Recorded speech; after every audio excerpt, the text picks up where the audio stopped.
بات سمپل یہ ہے کہ ہر کوئی اپنی ذمہ داری اپنا کام کرنے شروع کر دے تو کسی کے بھی مسئلہ نہیں رہے. مسئلہ نہیں. نوٹس مل گئے میرے اور آخر میں جڑا میرا کام ہے میں کراں, جڑا تہاڈا کام ہے تسی کرو. کیمرہ مین دے پیچھے کھلوتا نا اور میں کہنا بندوق چک لے, نہیں چک سکتا. اب نائلہ چوہان صاحبہ, چونکہ آپ پاک چائنا ریلیشن شپ کو بڑا کلوزلی دیکھتی ہیں, میں اس طرف آتا ہوں. چائنیز ایمبیسڈر نے ایئر ہیڈ کوارٹر کا دورہ بھی کیا, بڑا وزٹ امپورٹنٹ تھا. اس کے منٹس ظاہر ہے وہ چیزیں بہت ساری میڈیا کے ساتھ شیئر نہیں ہوتی. اس کو آپ کیسے دیکھتی ہیں؟ اور ہماری ڈپٹی پرائم منسٹر جو پاک چائنا فرینڈشپ کی اینیورسری ہے, جو ابھی اس کانٹیکس میں بنیاد مرصوص کے ان ریلیشن شپ کو ری بلڈ ہوتے ہوئے, انہینس ہوتے ہوئے کیسے دیکھتی ہیں آپ؟ میرے خیال میں یہ بہت خوبصورت ڈیولپمنٹ ہے.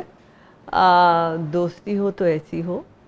ہم دیکھیے ڈاکٹر صاحب, جب چین اپنی کشمکش میں تھا, میں 1949 کی بات کر رہی ہوں, تو ریپبلک آف چائنا سے پیپلز ریپبلک آف چائنا جب بنا, دنیا میں صرف 2 ممالک تھے جنہوں نے ایکسیپٹ کیا, پاکستان اور کیوبا. کوئی دنیا کا ملک نہیں تھا.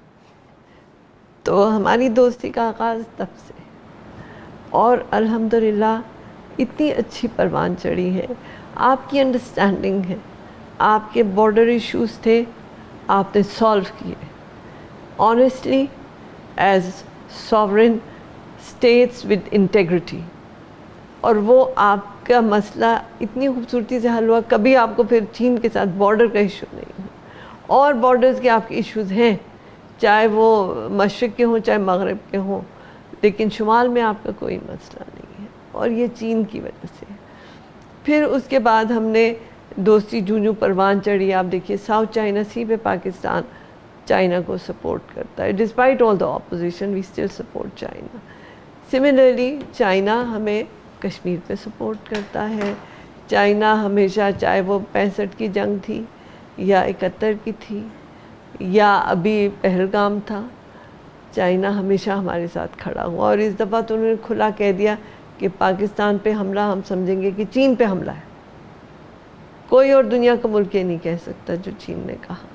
آلدو ترکیہ نے ہمارے ساتھ کھڑے ہوئے, آذربائیجان بھی ہمارے ساتھ کھڑے ہوئے, پر اب ہم کیونکہ چین کے ساتھ وہ دوستی کا وہ اینیورسری ہے, تو اس لیے میں اس کو زیادہ ہائی لائٹ کر رہی ہوں. آپ کے ڈپٹی پرائم منسٹر کا وہاں جانا, فارن وہاں منسٹر بھی افغانستان کے ریپریزنٹیٹیو بھی تھے, کوئی one road one belt initiative B R I کے کانٹیکس میں. بالکل آپ نے درست فرمایا کہ چین امن چاہتا ہے اور پاکستان بھی امن چاہتا ہے. پاکستان بھی اقتصادی ترقی اپنی عوام کی چاہتا ہے, اور چین بھی اس میں جو ہے ہمارا بہت بڑا ایک سپورٹر رہا ہے. بی آر آئی کا کانسیپٹ پریزیڈنٹ شی جن پنگ کا تھا, ویژن تھا ان کا, اور انہوں نے کہا کہ شیئرڈ فیوچر, سارے جو ہیومینٹی انسانیت کا ایک شیئرڈ فیوچر ہونا چاہیے, ترقی کا, خوشحالی کا, اور اس کے لیے بی آر آئی کا انہوں نے کانسیپٹ دیا. پاکستان ان کا ایک فلیگ شپ تھا, اس میں ہم نے سی پیک کیا. لیکن آپ دیکھیے کہ کتنے بی آر آئی اور سی پیک کے دشمن ہیں. ویسٹ میں کتنے انہوں نے آلٹرنیٹ روٹس بنانے کی, جیسے ٹی پی پی تھا, ٹرانس پیسیفک پارٹنرشپ, اور ہوئے نہیں چلے. چلا تو صرف بی آر آئی چلا, کیونکہ سنسیریٹی. اسی پہ آتے ہیں. نائلہ چوہان صاحبہ یہ بتائی کہ انٹرنل جو ایک یونٹی ہے, ہم اگر سوشل جسٹس کی طرف جانا چاہیں تو آپ کیا تجویز کریں گے, کہاں سے شروع کریں؟ سب سے پہلے تو اپنے تعلیمی اداروں کو, کیونکہ اگر ایک تو ہے نا جنریشن جو خراب, جو آنے والی نسلیں ہیں ان کو آپ سدھار لیں. آپ اپنی تعلیمی نصاب کو ٹھیک کریں, آپ اپنے بچوں کو فیوچر دیں.